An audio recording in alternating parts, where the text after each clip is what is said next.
السلام عليكم ورحمة الله وبركاته. طبعا حابة اتكلم عن موضوع مهم، والموضوع ده بجد بيأرق ناس كتير من ضمنهم انا. هتكلم عن الغيرة النسائية التي هي حرب لا تنتهي. طبعا الغيرة بين الستات دي بتبقى صعبة جدا، بس المرأة العاقلة التي لا تغار، لان المرأة العاقلة اللي ما بتشوفش في حد احسن منها، اللي عندها ثقة في نفسها. واحنا دلوقتي هنتكلم عن الحرب او الغيرة النسائية.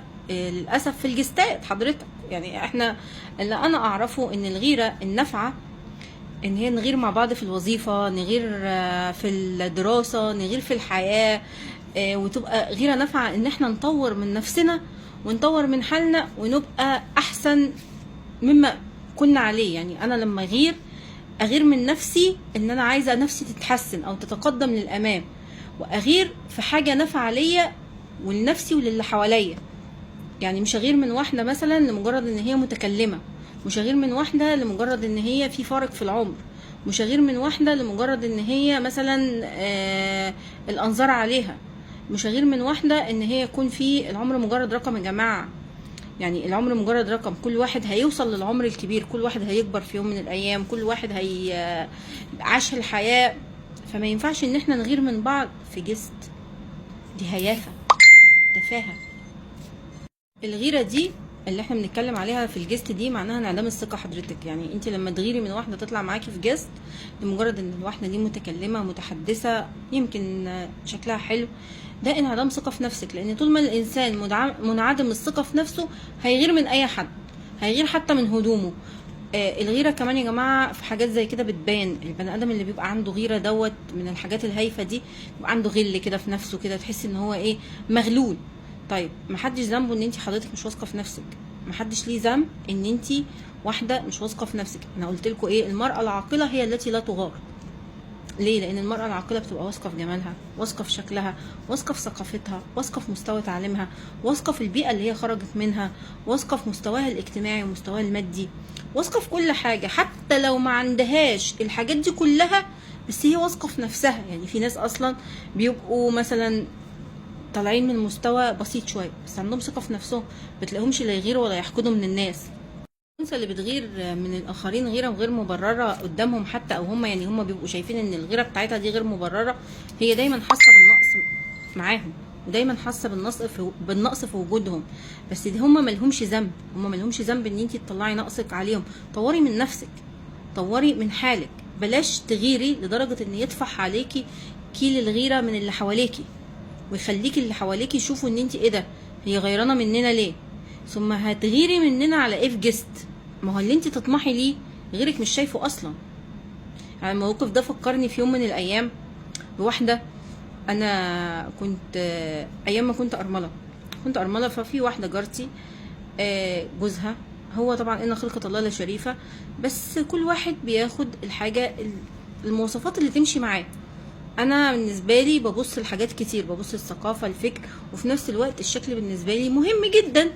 يعني انا بالنسبه لي مش هينفع تبقى يعني ايه حاجه كده كويسه ماشيه جنب حاجه مش كويسه، هيبقى مختلف. حتى طول عمري وانا صغيره لما كنت اشوف واحده طويله وخطيبها قصير كنت اقول ايه ده، ما هي اطول منه وهو قصير، ما ينفعش كده يا جماعه، لازم يكونوا طولهم قريب.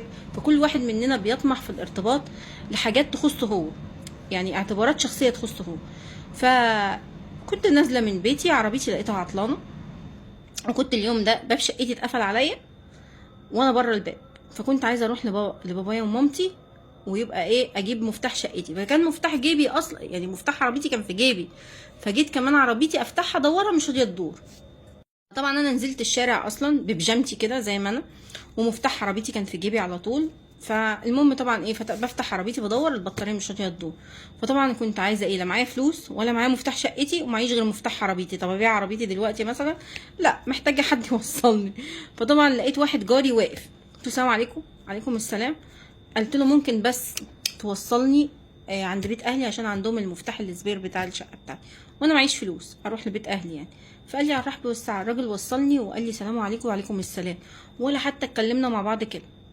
طبعا بعدها الدنيا اتقلبت، قامت ما قعدت، ايه ده بتاع دوت هتاخد جوزي مني، مش عارفه ايه. وانا ماليش في خطف الرجاله بصراحه، بره عني الكلام ده. انا لما كنت بطمح حتى ارتبط كنت دايما بقول ايه، مش عايزه اتجوز واحد متجوز اصلا، ولا عايزه اتجوز واحد حتى مطلق وعنده مشاكل، انا ليا كده دماغ اختار بيها. فطبعا لما وصلت لي الحوارات دي قمت نازله قلت لها كلمتين ابرك من قلبي، قلت لها حضرتك اللي تطمحي ليه انا ما بصلوش اصلا، واللي يمشي معاكي او يرتبط بيكي او يبقى انت بالنسبه لك واو احسن حاجه، بالنسبه لي انا ولا حاجه. مش غرور، ثقه بالنفس. كل واحد بياخد اللي شبهه، وكل واحد بياخد الحاجه اللي هو بيطمح ليها. فمش معنى ان انت حضرتك ممكن تكوني قاعده في جست متيمه باللي في الجست، او متيمه بالاشخاص اللي في الجست، او ان انت مديه لنفسك برستيج غير برستيجك اصلا، وتدخل واحده تحسي ان هي هتخطف منك الاضواء تزعلي. لا، هي مش جايه تاخد منك الاضواء، هي جايه تقعد زيها زيك، بس هي ما تعرفش ايه الضغينه اللي جواكي، ما تعرفش النفسانه اللي جواكي، ما تعرفش السواد اللي ناطح جواكي، فعشان كده طلع من قلبك على وشك، عشان كده ما بتثقيش في نفسك. ما هو انت لو انت جواكي ده حلو كده وابيض هتبيضي كده وتلعلطي وتنوري في الضلمه وتبقي كده منوره كده.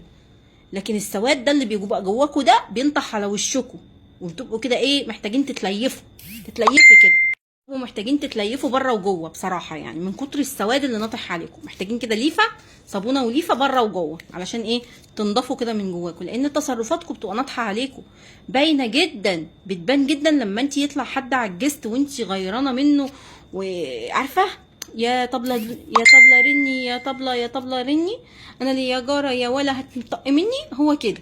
يبقى ناقص ايه نطبلك ونقول لك كده، او يا صفرة متغاظه ليه، يا صفرة متكده ليه كده يعني، فاهمه يا اختاه؟ فانت يا حبيبتي امسكي نفسك شويه، امسكي نفسك شويه يا قلبي. الغيره طفحت كده، عارفه ماسوره غيره كده طفحت، بتطفح كده بوم في وشنا على طول، بنعرف ان في غيره، في حرحر يا حرحر بالليمون، واللي بحبه طلع مجنون. صدقيني يا اختها راجعي تصرفاتك منك ليها شويه. كل اللي انت بتطمحي بيه او بتهتمي بيه غيرك ما بيبصلوش اصلا، مش مهتم بيه اساسا، فهماني؟ اللي انت شايفاه واو افخم حاجه غيرك شايفه ولا حاجه، غيرك شايفه ما يمشيش معاه او ما يتمشاش معاه، غيرك ممكن يكون بيحب حاجات تانية، بيبص لحاجات تانية، غيرك ممكن يكون اصلا الموضوع بالنسبه له صداقه مش اكتر، ارتياح نفسي مش اكتر. الموضوع بالنسبه له ان هو ممكن يكون بيرتاح في المكان ده ما بيرتاحش في مكان تاني.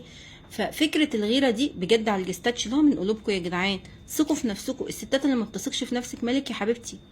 ثقي في نفسك. شايفه نفسك حد مختلف تماما عنك، حاولي تطوري من ذاتك عشان تبقي احسن من ذاتك سابقا، مش عشان تبقي احسن من الشخص ده، لان محدش يا جماعه بيعرف يكون احسن من حد، لان تلقائيا اللي انت شايفه اعلى منك ده او شايفه ان هو مختلف عنك هو كمان بيطور ذاته، هو اصلا مش شايفك.